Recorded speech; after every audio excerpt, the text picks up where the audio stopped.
A few years after World War II, the USSR began producing the T-54 tank. Thousands of these tanks were produced and saw action across the globe, from Europe to Africa. Even though half a century has passed since then, T-54s are still in service today. Tanks from this family are also featured in War Thunder, appearing across multiple ground vehicle tech trees. One of the early models, the T-54 from 1947, is sitting at rank 5 of the Soviet tech tree. It stands out from other medium tanks due to its armor. A 120mm sloped hull plate can reliably withstand hits by solid, capped, and even early sub-caliber rounds. The turret is also well protected, but its large, vulnerable gun mantlet can be a bit of a problem. T-54s are highly resilient against World War II era and early post-war shells, and they are largely unaffected by autocannon fire.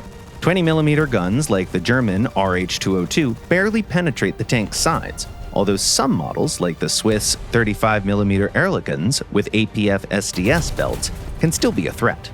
To improve survivability, it's wise to carry no more than 20 rounds, as that's exactly the capacity of the first-order ammo rack in the front right of the tank.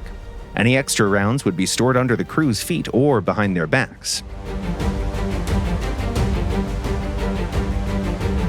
In terms of mobility, the T-54 is neither impressive nor disappointing. As for its armament, the D-10 gun excels at close-range combat.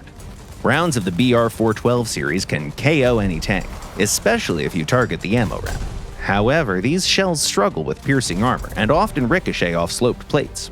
For enemies like the German Marder IFV or BMP-1, aim for flat sections of the hull. Ideally, aim for the turret.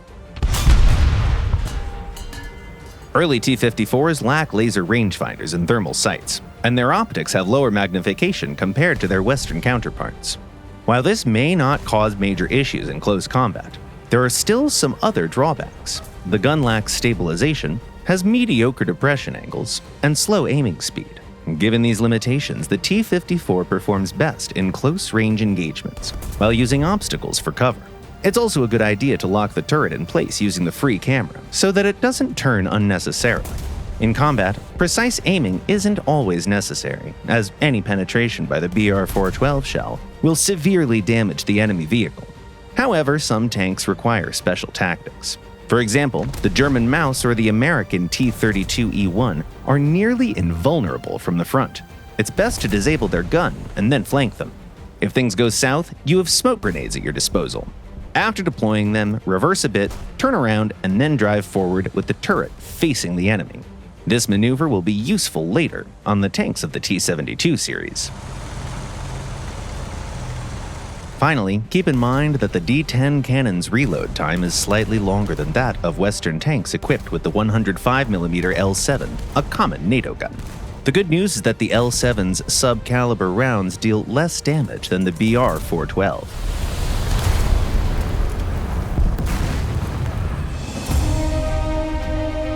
The 1949 and 1951 versions of the T-54, along with the Israeli Tiran 4 and the Finnish model, mainly differ from earlier versions in turret and ammunition configurations.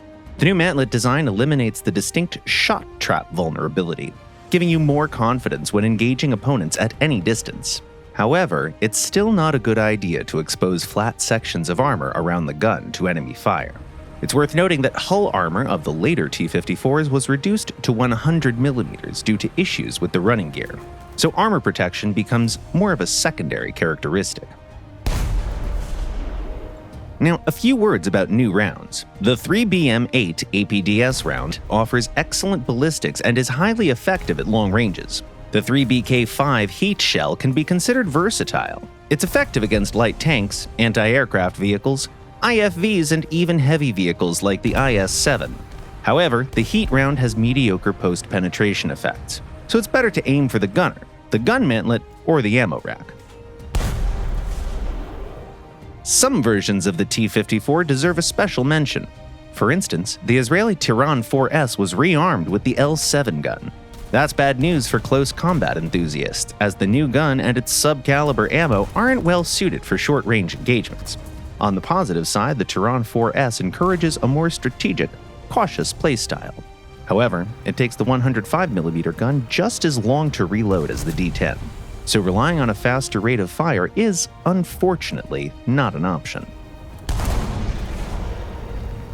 In China, the T-54A served as the basis for an entire new family of tanks, the Type 59 and its derivatives. Unlike early Soviet models, all Chinese MBTs are equipped with stabilizers, and later Type 69s are armed with a 105mm gun, similar to the Western L7.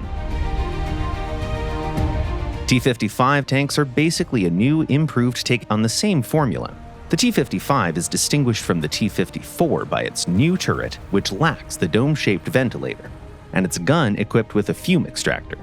But the main changes are all under the hood, and we're not talking just about the new, more powerful V-55 engine.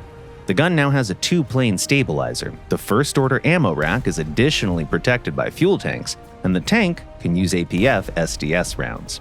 Shells of this type do not ricochet at angles up to 80 degrees. They have good ballistics and deal good damage after penetrating enemy armor. All in all, APF SDS rounds can be effective against pretty much anyone, but they're especially potent against vehicles with sloped armor, like the First Leopards or the French AMX-30. If you're a beginner player, the 3BM25 will serve you well as your main shell, while more experienced players will appreciate the luxury of having both the BR-412 and a two-plane stabilizer. The TO-55 is essentially the same as the T-55, but with a flamethrower, no additional fuel, tank racks, and no APF SDS rounds. The flamethrower works well against open-topped vehicles, like armored cars with anti-tank guns, but the 7-round capacity of the first-order ammo rack may make things somewhat more difficult. The upgraded T-55 AMD and T-55 AM1 move even further into the MBT territory. Their composite frontal armor can withstand hits even from some APF SDS rounds. A laser rangefinder allows you to adjust your vertical aim with the press of a single button, and new optics make long-range engagements considerably easier. While the T-55 AM1 is simply improved in every single aspect, the AMD one also received the DROST, Active Protection System. This system allows the vehicle to effectively counter missile carriers and helicopters. Then there's also the Finnish T-55M.